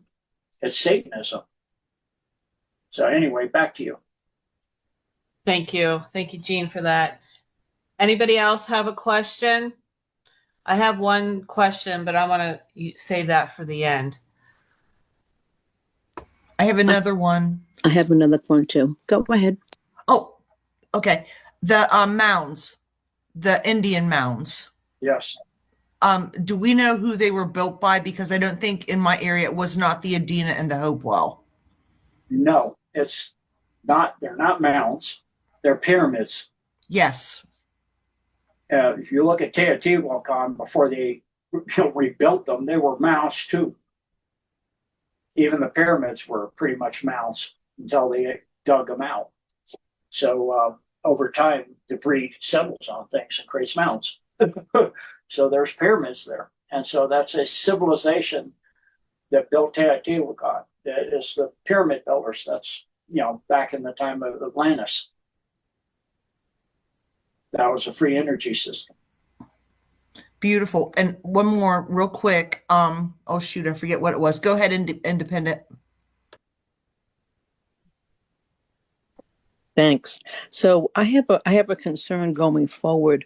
I mean, living in a world that we live now with people having so much trauma and having to get over that trauma, we are now going to be telling them all kinds of information: the vaccines, the wars, the education, the fake history, fake moon, well, not fake moon, but this is going to cause them a lot of trauma. How do you think we should handle that going forward with mass population of people who are probably going to be very traumatized? Thank you, Jean. Kindness and compassion, and help them with what they ask to be helped with. And if you want to try to start waking them up, 1, maybe 2 small things related to what they're asking help with. That's it. Help them where they need Thank help. you. Common sense answer. So thank you, Jean. Well,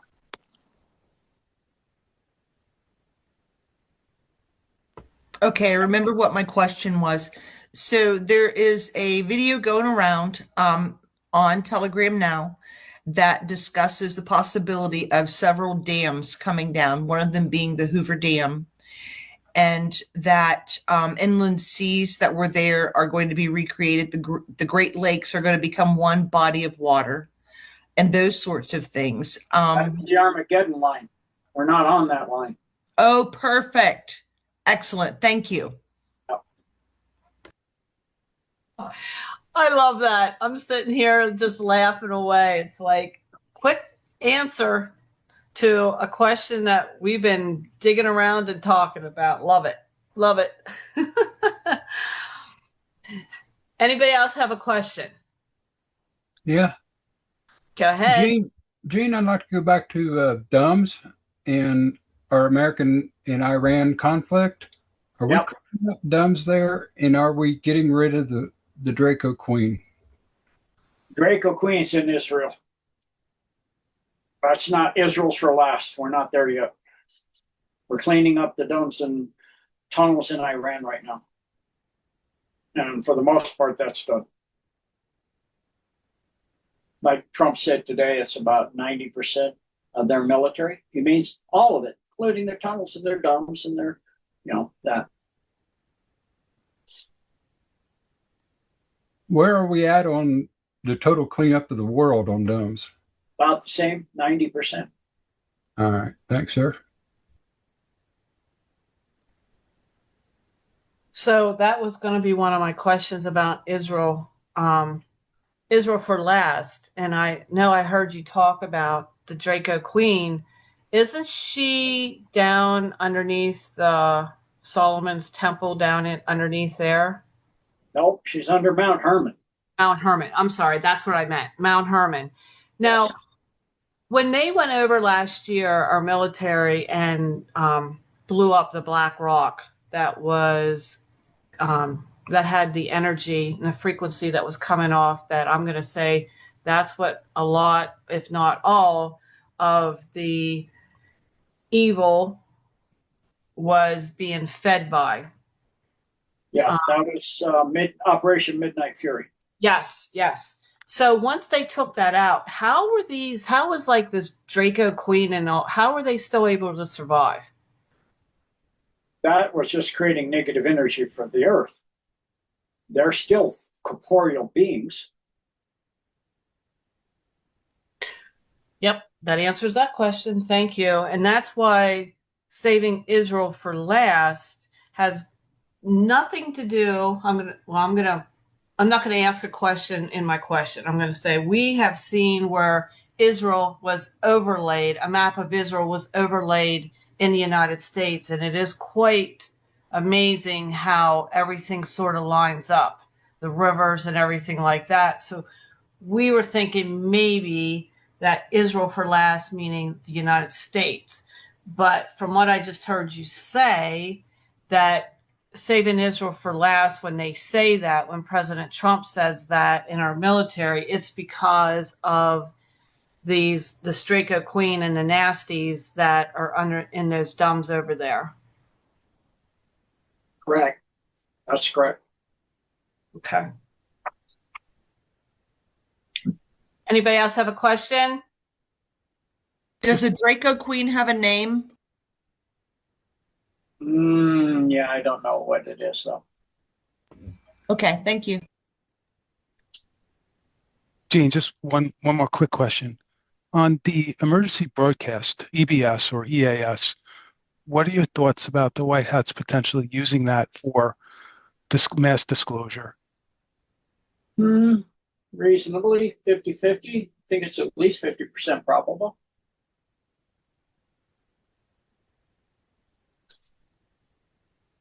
I can't, say for sure, but it may not be exactly how people think it's going to be. Maybe another way. I don't know. I'm not privy to the plan. That's in the plan. There's only about 10 people privy to that entire plan.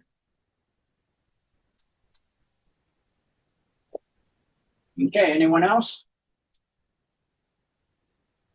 I have one more. Okay, one more. In your research and travels, what's your message to humanity? The most important thing that we should understand?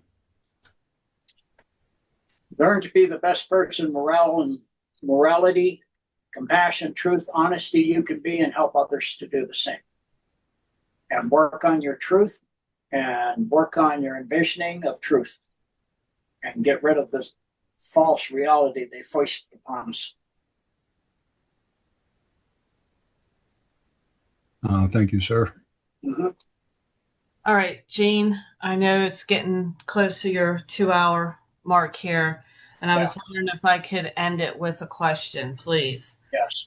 So I know I asked you this on your live Q&A, but I'd like to ask it again here. So, you know, we hear about ascension. We hear about ascending. We hear that third density, fourth density, fifth density, dimensions. You know, we hear a lot of different things, and a lot of people use those words interchangeably, which I think is a discredit to the word itself and what it actually means.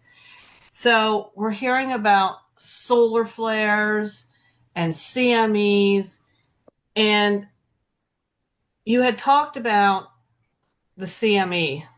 I'm going to say the one that's going to be coming up that's going to basically change us forever, meaning that when that happens, it will put us as an individual, as a person, where we're going to be going. If we're third, fourth, fifth density positive, then we will be going to our appropriate planets based on what we are.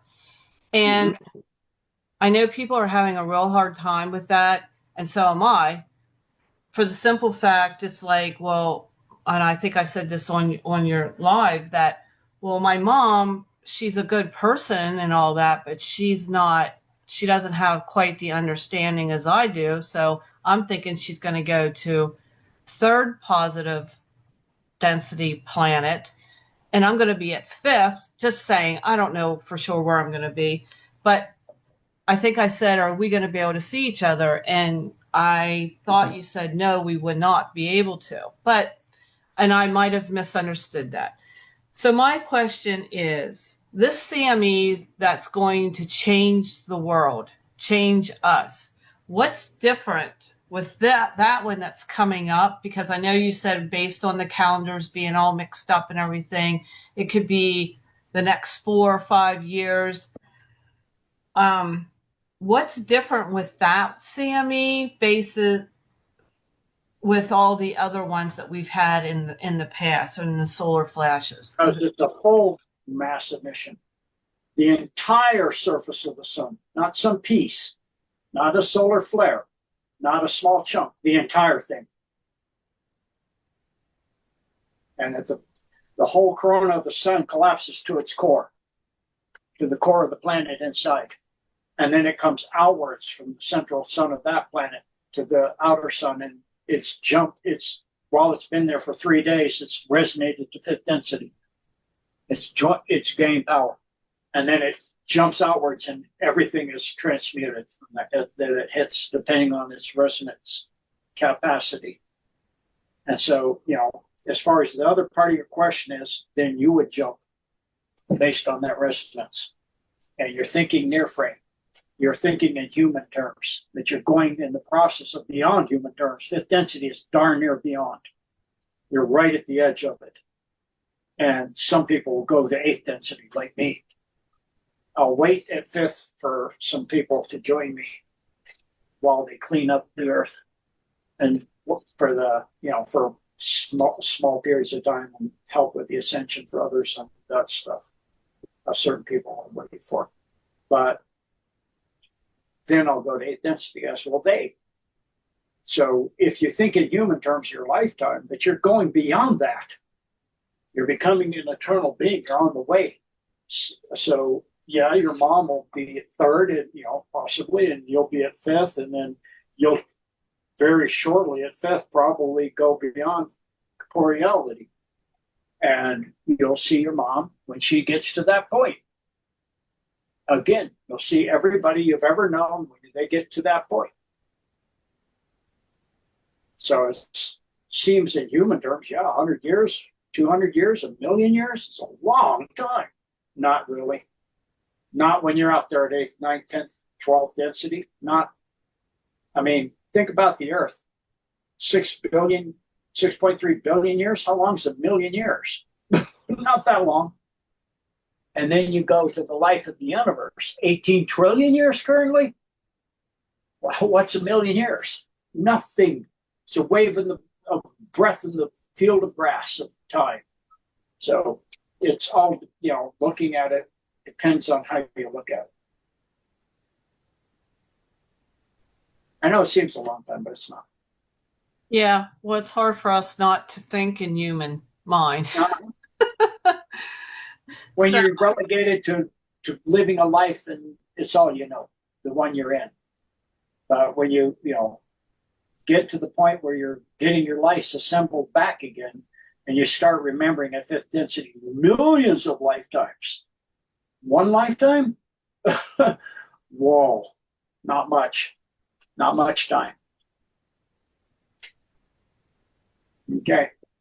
All right. Thank you, Gene, for that answer. Alice? But since we're coming close to the end, I just want to thank you, Desiree, for inviting Blessed for Service to be here and to hear your very thoughtful and deep questions. It's been so much fun for me, and I really appreciate it. And I think Gene had fun too, getting some of these harder things than he does on a regular Q&A. So thank you all again for this experience and opportunity. Thank you. A little different since I'm in a smaller crowd, so I can go more than one question per person. Yeah. So thank you. I'm so glad. Thank you, everybody that came on tonight. Gene, Blessed for Service team, thank you. It's always a great time to listen to your shows also. And, it allows us to think differently than most people, when they have a podcast or whatever.